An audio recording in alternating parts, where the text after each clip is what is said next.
Welcome back, ladies and gentlemen, for another YouTube video. Allincrypto here, and today we are going to be talking about some really exciting news that has just broken in regards to Chainlink. We're going to be getting into this news where we see Chainlink partnering with Euroclear, which essentially process the equivalent of the world's GDP every single month. And just to put how large Euroclear actually is, in 2021, Euroclear alone processed $992 trillion worth of value. And the fact that these guys have partnered with Chainlink, it's quite an obvious partnership. We already see Chainlink partnering with the kind of DTCC equivalent of Euroclear, which is another clearinghouse, which are processing figures in the quadrillions. And of course, we know that Chainlink have a strategic partnership with Swift, which has thousands of banks under it. So this is an exciting video. We also will be talking about a little bit of price action, looking at the Chainlink chart towards the end of the video. Those of you that follow me regularly will know I'm a massive fan of Chainlink. And it's been it makes up a good portion of my portfolio. And it's been a coin that we were probably most heavily accumulating throughout 2023. Obviously getting back into the market at the start of the year. And it's done very well for us. But, you know, there is the possibility that you may get Chainlink at lower prices for anybody who's sidelined. But we're going to cover all that towards the end of the video. Let's kick the video off, guys, with the announcement from Chainlink. And this was posted around about not even 4 hours ago, 3 hours ago. And it reads, leaders from the Euroclear group, which process the equivalent of the world's GDP every month, join Chainlink's The Future is On Spotlight series. Discover DLT's impact on global markets and the need for interoperability. This is absolutely huge. Euroclears are massive. You know, again, they're essentially the DTCC equivalent in Europe, and Chainlink, I think, is a very obvious partnership. And why do we like Chainlink? Well, Chainlink is I don't look at Chainlink as like an Ethereum competitor or a Solana competitor or one of these cryptos that's in that kind of a race. What Chainlink is it's a infrastructure for the digitalization of the world. It's a key part of that, just like you know, Google and Microsoft and these other things. You know, Chainlink kind of plays that role as being kind of infrastructure and enabling the world to digitize. And we think that that alone is a colossal use case. And we're really seeing the fruits of what Chainlink have been producing come to fruition.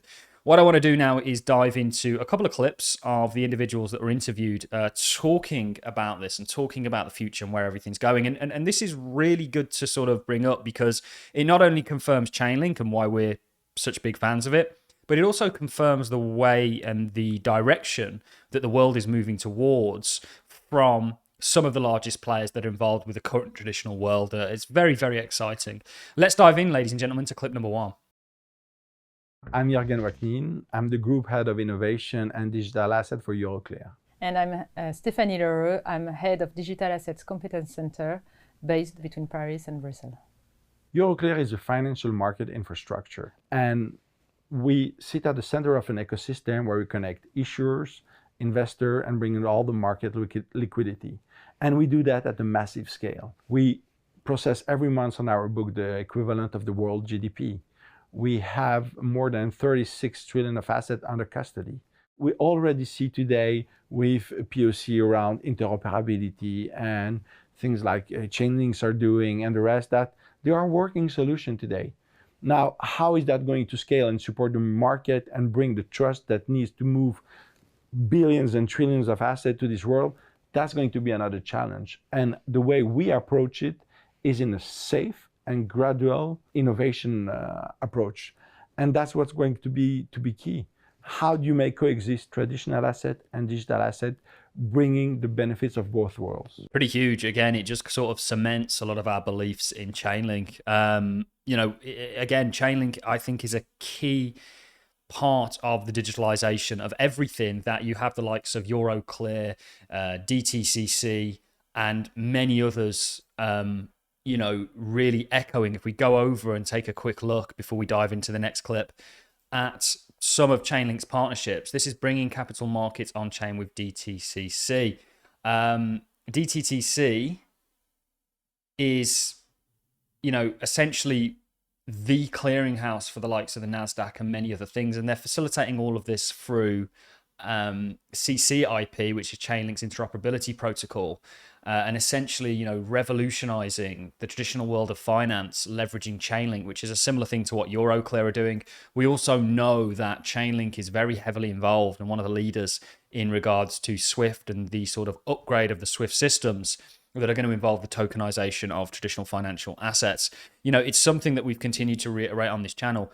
We understand blockchain and distributed ledgers for the transformational or the transformative revolution that they are. Everything is going to be tokenized. We even showed Chainlink's tokenized Tesla, and how you can keep all the records on it, and it's in the form of metadata, and it's in the form of an NFT and identity, items, everything financial will be transformed with distributed ledger technology. And it's why we see such kickback from the likes of Jamie Dimon, who's obviously the head of JP Morgan, which is part of the controlling arm of the entire, I don't want to say world, but banking sector. Let's dive into the second clip, and then we're going to finish things off on a little bit of price action. Is very strong within Euroclear. When you look at the role of a financial market infrastructure, we have always been here through any kind of technological evolution, even in financial evolution, across the years. Whatever happened with the internet, digitalization, cloud, everything, we have been able to go through and support the growth of the capital markets. But we are in a specific momentum today. We decided to accelerate on our digital journey 2 years ago because we were sitting in the middle of, market readiness, regulatory readiness, and technology maturity.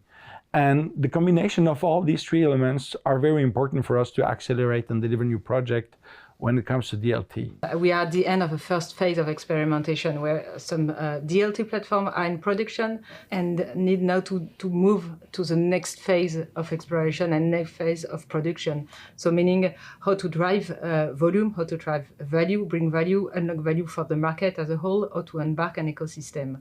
And that's a very specific moment where we stand today. And in this context that we have going at the right pace and with the market is something very important. And that's the spirit of what we have built internally. We have our own digital issuance platform for bonds. And the idea was not to on the full value chain from the beginning, but trying to have a progressive and approach with our ecosystem in terms of co-creation, and making sure as well that whatever we are doing it with our participants, for our participants, without compromising with the liquidity or creating any problem or constraint to the bonds that we are issuing. So we had what we call an MVP approach, which is minimum viable product, but in a good way, meaning it's a small scope, really focusing on the digital issuance, primary markets, and then being able to build a bridge with the legacy system to make sure that the bond can be used and benefit from all the services from Euroclear, secondary market liquidity, and make it very easy for investors to use, invest, and transact. Very interesting indeed. Certainly as they talk about, stages where we're at. And I think what you'll find is once there's a little bit more regulatory clarity in regards to the crypto space, people will come out of the woodworks. I can't remember, it might have been Valkyrie's, one of the higher ups in Valkyrie was saying, she basically was saying that everyone is exploring distributed ledgers. They just often can't publicly come out and say it because certainly if you're in the likes of the United States, there's no kind of clear guidance in regards to how to move forwards with this and whether you're breaching anything. No one wants to put their neck on the line. However, mark my words, and regulatory clarity is a real hurdle for us to overcome, and it's going to unlock the tens, potentially hundreds of trillions to flow into the crypto space. Crypto isn't just a gimmick. Distributed ledger isn't just a gimmick. Decentralization isn't just a gimmick. It fundamentally changes many industries, and actually Chainlink, in my opinion, is at the heart of bridging these two industries, bridging these two worlds, I should say. They're often the same industry together, and we are massively bullish on Chainlink. Let's do a little bit of price and action. So we know that Chainlink was essentially in a big old range. This was nearly like a 500-day range. I think it was 450 or something before we actually got the breakout. No, it was 520. We've been accumulating Chainlink throughout this period here and are very happy with our position. If you want to find out what I'm buying and where, do consider becoming a patron. There's a link in the description. with breakouts, we're essentially a breakout investor, I guess you could say. We've been very good on calling lots of breakouts throughout all markets, not just crypto. You do often get a retest that Chainlink is still yet to have, and I'm not convinced it's going to get a retest coming all the way back down to $8, but there is the scope for, you do have a bit of a bearish divergence on the RSI. There is the scope for a little bit of further downside for Chainlink. Where to exactly, I'm not so sure. Anything around $11, $12, $13 would be great. But our overall assessment on Chainlink is that this is a breakout on volume, which you want to see to kind of confirm the whole thing. It shows commitment. You may get a bit of a deeper retest. You may not, but this is eventually going to continue. You know, it is now a broken out asset in our opinion. There's many other assets that are breaking out. The entire crypto space is also breaking out, including the total turn, many others, which kind of look like they're having their retest at the moment. But Chainlink, in our opinion, technically looks absolutely amazing. And also fundamentally, based on some of the things that we've just shared with you, is a no-brainer. You know, and remember, this is not financial advice, just an individual sharing his opinion on this all that's been in this space for a very long time and has been an investor in Chainlink really since 2017, 2018. And I've got the receipts to prove it, you know, of buying Chainlink in the pennies. So that's really all I've got for you in this video, guys. If you've enjoyed this content, like is appreciated. So as a comment, let me know your thoughts on the Euroclear news and what you think about it. And on that note, I'm going to love and leave you. Catch you all in the next YouTube video. Thanks all for watching. See you in the next.